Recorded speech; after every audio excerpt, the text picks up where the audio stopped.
नमस्कार. तुमच्या सर्वांचे आपल्या कथालेखन मराठी स्टोरी चॅनेलमध्ये स्वागत आहे. आज आपण कथा पाहणार आहोत. कथेचं नाव आहे सुहासिनी. लेखिका आहेत शीतल कोसे. त्याआधी जर तुम्ही आमच्या चॅनेलला सबस्क्राईब नसेल करेल तर सबस्क्राईब करून घ्या. आता वळूया कथेकडे. नलू एक घटस्फोटित स्त्री होती. घरची परिस्थिती खूप गरिबीची असल्यामुळे तिच्या आईने ती 18 वर्षाची होत नाही तर लगेच तिचं लग्न उरकून टाकले. नलूला वाटले, चला लग्नानंतर तरी आपण सुखात राहू. पण तिचं हे स्वप्न अपूर्णच राहिलं. नवरा खूप दारू प्यायचा, कामावर जायचा नाही, घरात लोळत राहायचा. सासू सासरे नलूलाच बोलायचे, हीच अवदसा आहे म्हणून पोरगा असा वागतो. नवरा मन मानेल तेव्हा तिला मारझोड करायचा. नलूचा जीव कंटाळून गेला होता. जीव द्यायची कितीतरी वेळा तिला इच्छा झाली, पण पोटच्या पोराकडे बघून ती दिवस काढायची आणि माहेरी पण कोणी जीव लावणारे नव्हते. आई म्हणायची, लग्न झाले, आता तेच तुझे घर. असेच दिवस जात होते. पण एक दिवस नलूच्या सहनशक्तीचा अंत झाला. तिचा नवरा तिच्या पोराला घेऊन बाहेर गेला होता.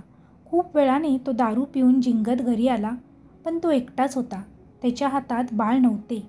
नलू कावरीबावरी झाली.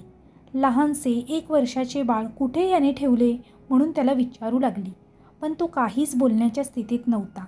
मग नलूच बाळाला शोधायला बाहेर गेली. खूप शोधल्यावर बाळ तिला दारूच्या दुकानाबाहेर एका ओट्यावर दिसले. बाळ रडून रडून दमले होते, भुकेने व्याकुळ झाले होते. नलूचा नवरा दारूच्या नशेत मुलाला तिथेच विसरला होता. नलूने त्याच दिवशी ठरवलं, आपण आपल्या मुलाला या दारुड्यापासून दूर ठेवायचं. दुसऱ्या दिवशी आपल्या मुलाला घेऊन नलू माहेरी आली, ती कायमचीच. माहेरी गरिबी असल्यामुळे नलू आईसोबत लोकांकडे कामाला जाऊ लागली. लोकांकडे धुणी भांडी करू लागली. आपल्या मुलाला शिकवून चांगली नोकरी मिळावी म्हणून ती काहीही करायला तयार होती.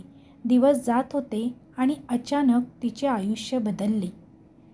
आईची तब्येत बरी नव्हती म्हणून आज नलूला आईचे पण ती जिथे काम करेल तिथले काम करायचे होते. नलू एक एक घरचे काम करून शेवटी एका घरात आली. ते घर एका पोलिसाचे होते. नवरा बायको दोघेच होते.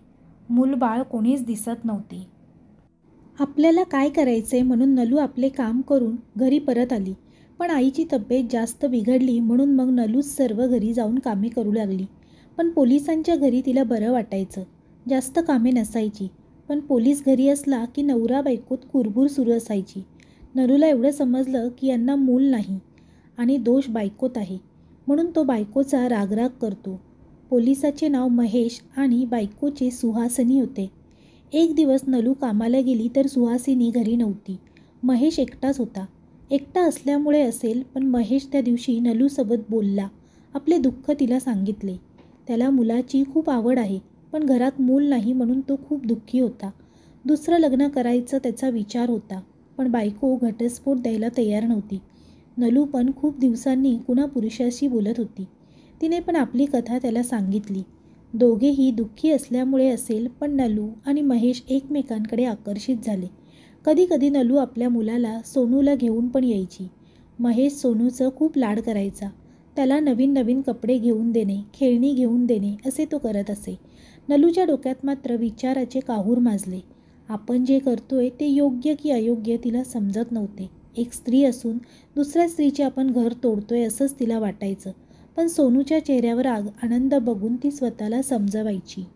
पण लवकरच सुहासिनीला महेश आणि नलूचे प्रेम प्रकरण समजले आणि तिने एकच आक्रोश सुरू केला. तिने नलूला कामावरून काढून टाकले. नलूला खूप शिव्या दिल्या आणि पुन्हा घरी न यायची ताकीद दिली. तरी पण महेश आणि नलू बाहेर भेटायचे. महेशने नलूसोबत लग्न करण्याचा निश्चय केला. तो सुहासिनीवर घटस्फोटासाठी दबाव टाकू लागला. पण सुहासिनी ऐकायला तयारच नव्हती. जोपर्यंत मी जिवंत आहे तोपर्यंत मी या घरात दुसऱ्या स्त्रीला येऊ देणार नाही, अशी तिने नवऱ्याला धमकी दिली होती. रोज खूप भांडणं व्हायची नवरा बायकोत. महेश खूप कंटाळून गेला आणि अचानक सुहासिनीची तब्येत खराब झाली. ती आजारी पडली. घरात कामाची गैरसोय होते म्हणून महेश पुन्हा नलूला घेऊन आला. सुहासिनी बेडवरच झाली होती म्हणून ती विरोधही करू शकली नाही. महेश आणि नलूची थट्टा मस्करी ती ऐकायची तेव्हा तिच्या जीवाची खूप तगमग होत असे. अखेर एके रात्री सुहासिनी मेली. सुहासिनीच्या मृत्यूची बातमी कळताच तिचे नातेवाईक सर्व आले. सर्वांचा महेशवर संशय होता. पण महेश हा पोलीस खात्यात काम करणारा होता. वरून संशय सिद्ध करायला काहीच पुरावे नव्हते. म्हणून सर्व चुपचाप अंतिम विधी करून परत गेले. काही दिवसांनी महेशने नलूसोबत साध्या पद्धतीने लग्न केले आणि नलू आणि सोनूला घेऊन तो हक्काने महेशच्या घरी आला. नलूला तर स्वर्ग मिळाल्याचा आनंद झाला होता. कुठे तो मोलमजुरी करणारा दारुड्या नवरा आणि कुठे हा सरकारी खात्यात नोकरी करणारा नवरा. तिचे तर नशीबच उजळले. महेशने सोनूला आपले नाव पण दिले. त्याला शाळेत घातले.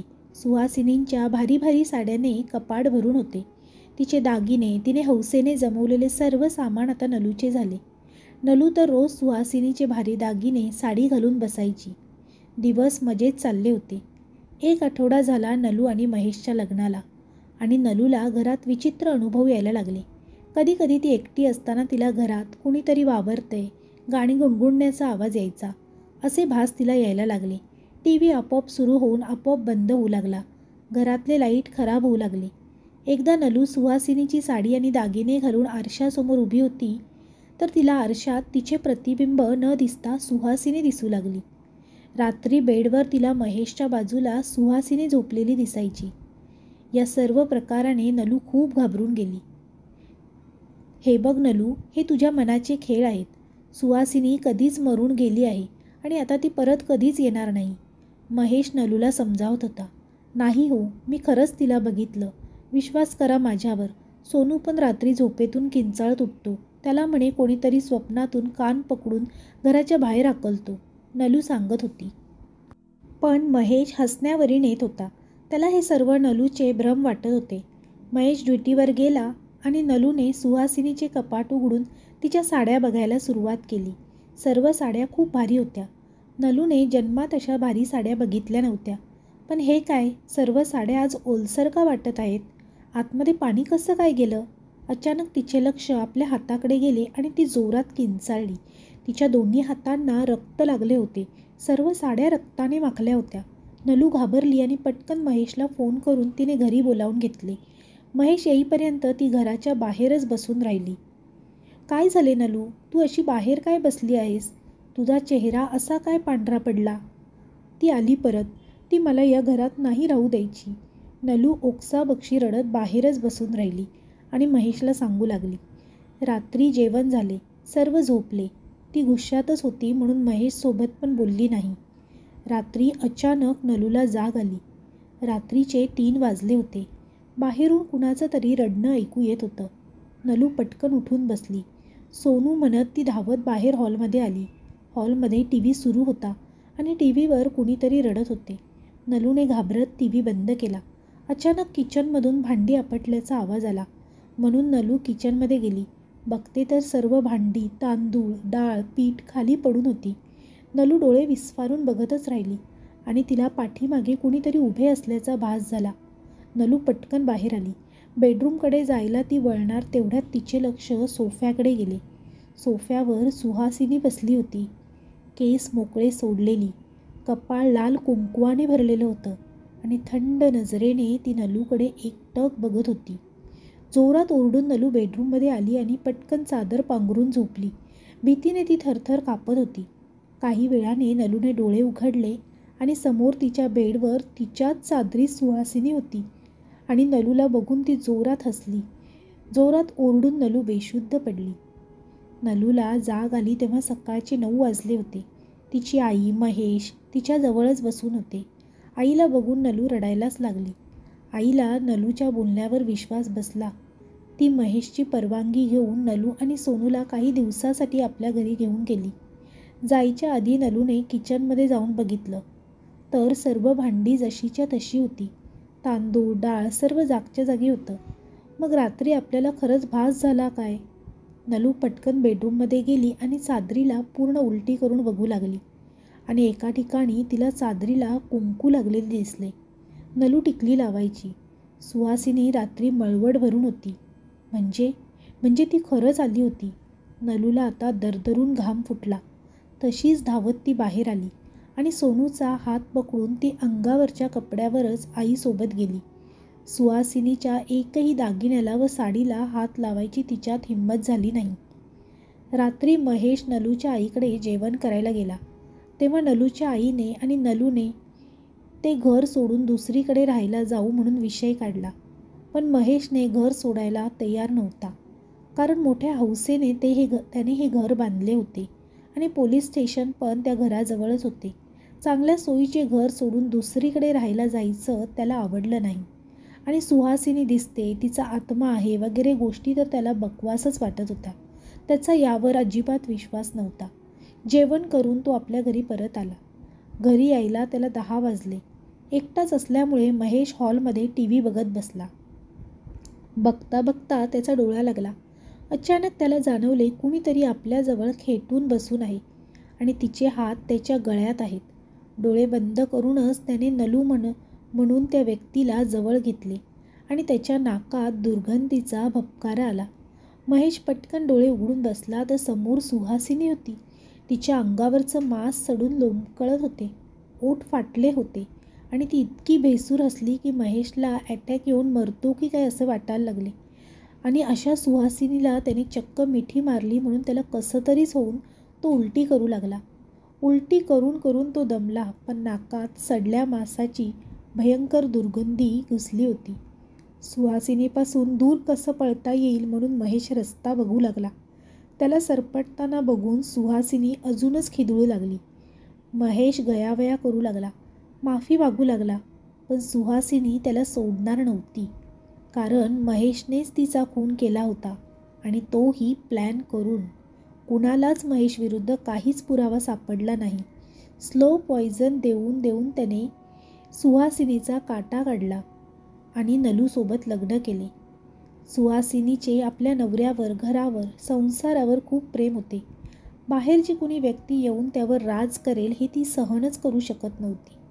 म्हणून तिची आत्मा परत आली होती. महेश कसा तरी धडपडत उभा राहिला आणि बाहेर अंगणात आला. सुहासिनीचा हात लांब होत होत महेशच्या मानेपर्यंत पोहोचला. महेशने मागे वळून बघितलं तर त्याला हाडाचा सापडा दिसला. जोरात ओरडून महेश खाली कोसळला. दुसऱ्या दिवशी नलूला शेजारच्या लोकांनी निरोप दिला महेशच्या मृत्यूचा. पोलीस आले. महेश अंगणात पडला होता. त्याला हार्ट अटॅक आला आणि तो अंगणातच मरून पडून राहिला. पण नलू समजली की हे काम सुहासिनीचेच आहे. महेश आणि सुहासिनीचे नातेवाईक आले. नलूला, तिच्या मुलाला आता प्रॉपर्टीमधून काही रक्कम द्यावी लागेल असा विचार सर्वांनी मांडला. पण नलूने मला काहीच नको म्हटले आणि सोनूला घेऊन ती परत आपल्या नशिबाला दोष देत आईकडे परत आली. कारण सुहासिनी तिला काहीच मिळून देणार नव्हती हे नलू समजली होती. खरं तर नलूचा सुहासिनीच्या खुनात प्रत्यक्ष हात नव्हता, पण महेशला वारंवार ती लग्नासाठी दबाव टाकायची. त्यातूनच त्याने हे कृत्य केले होते. शेवटी तिच्या हातात काहीच आले नाही. सारांश: जे दुसऱ्याचं आहे ते कधीच आपलं होऊ शकत नाही, म्हणून कधीच लालसा करू नये. अशी ही सुहासिनीची कथा इथेच समाप्त होते. तुम्हाला जर ही कथा आवडली असेल तर कमेंटद्वारे कमेंट करून नक्की कळवा. तसेच ही कथा आवडली असेल तर जास्तीत जास्त तुमच्या मित्रपरिवारासोबत शेअर करायला विसरू नका. व्हिडिओ आवडला असेल तर व्हिडिओला लाईक करा आणि चॅनेलला सबस्क्राईब करा. कथालेखन या चॅनेलला सबस्क्राईब करायला विसरू नका. पुन्हा भेटूया अशीच एक नवीन आणि सुंदर कथा घेऊन. तोपर्यंत सर्वांना धन्यवाद. Bye bye.